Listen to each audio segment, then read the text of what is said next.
Confusão mental. Será que eu vi mesmo? Será que foi desta forma? Será que eu falei isso? Você já esteve ou está assim? Cuidado! Se estiver num relacionamento tóxico, certamente isto é o gaslight. E sobre isso vem conversar comigo. Oi, meu nome é Ana Maria. Eu uso a neurociência, a psicanálise e também a naturopatia para que junto nós venhamos entender um pouquinho mais dos transtornos de personalidades narcisista. Sim, querida amiga ou amigo, se você estiver vivendo algo assim, que você já não consegue se afirmar, já não consegue entender o que pode estar acontecendo, uma confusão mental que você já não sabe o que é real do que é imaginário, você pode sim estar sofrendo este ataque narcisista, mais uma arma terrível. Vamos criar uma situação. Imaginamos que você está voltando do seu trabalho e passou de carro por um determinado local e lá você avistou a pessoa com quem você está se relacionando. E você olha, é a pessoa, a camisa, a roupa, e vê até o carro da pessoa no estacionamento. E ele tá lá, a pessoa tá lá, fazendo carinho com outra pessoa. Como você não quer escândalo, você simplesmente vai para casa para resolver quando a pessoa chegar. E quando você vai questionar, a pessoa fala: não, eu não estava naquele lugar. Aí você afirma: não, você estava porque eu vi. Você estava com esta camisa e estava com pessoas X e vai descrevendo a cena que você leu. Aí ele vai dizer: eu nunca estive neste lugar, mas eu vi o seu carro. Seu carro estava no estacionamento. Aí ele vai dizer: eu não sou a única pessoa que tem este modelo de carro. Você questiona: eu vi a placa. Ah, é? Você viu mesmo? Você tem certeza que você viu que a placa era minha? E conforme você for afirmando para esta pessoa que você a viu, que era ela, ele vai escalando a negação. Quando ele se vê numa situação que ele não consegue sair, ele começa a atacar você. Primeiro, com a vitimização, que ele vai dizer o seguinte: você não reconhece o que eu faço pelo nosso relacionamento, você não vê que eu estou 24 horas ao seu dispor, você não lembra que no ano passado a gente foi em tal viagem, que eu e você fizemos isso, e ele vai trazer à sua memória os momentos agradáveis da relação, os momentos bons que você tiveram. E você, aí ele vai dizer: agora, porque uma camisa que eu uso, tem outras 1000 pessoas que usam, porque eu não tenho exclusividade da marca. Agora, porque um carro pareceu meu, você é uma ciumenta, você tem um ciúme crônico, você não consegue se enxergar. Eu jamais imaginei que eu ia me relacionar com uma pessoa assim. Pronto. Neste ponto, ele já inverteu a situação. O problema já não é mais ele. Não é a situação que você viu. É você que é uma pessoa ciumenta, descontrolada, que não consegue enxergar a beleza da pessoa que você tem ao seu lado. Mas dentro de você, a sua mente começa a brigar. Primeiro, para se justificar, falando que viu sim. Depois, querendo entender se realmente aquilo aconteceu. Narcisistas são muito observadores. Ele vai olhar para você. E se ele percebeu que não surtiu o efeito esperado, ele vai escalar. Se for um narcisista melancólico, aquele lá escondido, encoberto, ele vai começar a chorar. Chorar mesmo, lágrimas, aquelas de crocodilo que escorrem pelo rosto. Se for mulher, então, prepara, que a lágrima vai ser daquele modelo.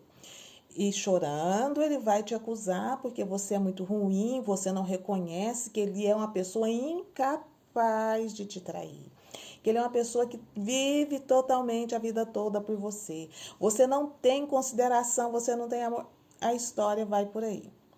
Agora, se for um grandioso, ai, essa escala vai doer.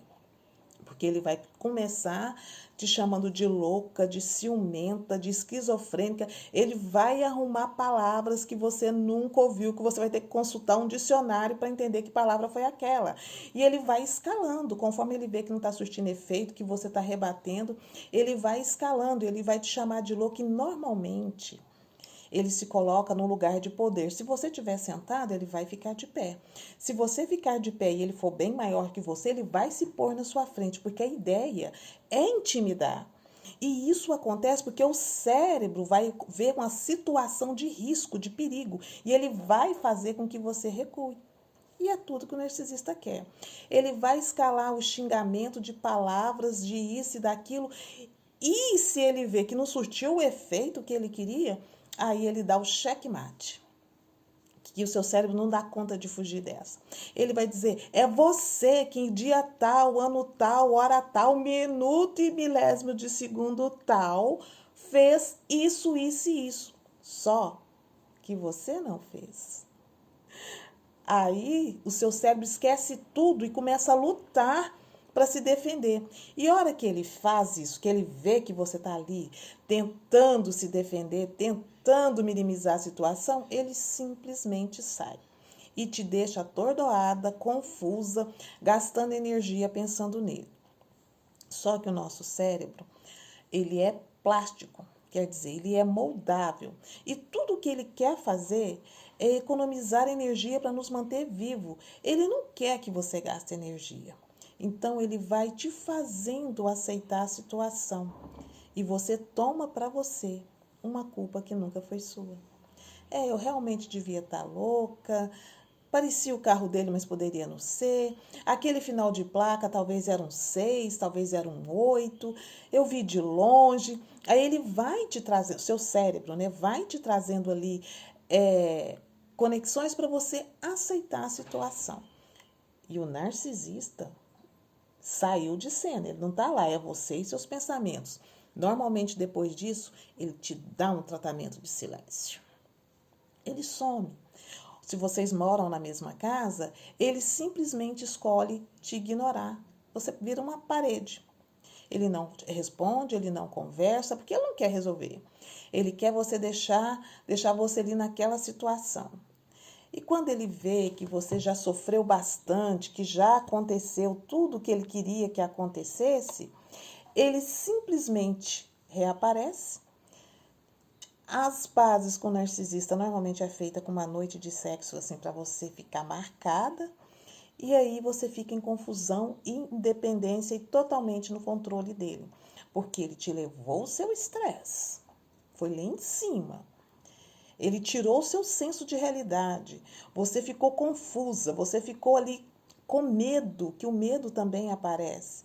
De repente ele traz a dopamina, que é o prazer, o bem-estar, e o seu cérebro vai simplesmente viciando nesse ser do mal.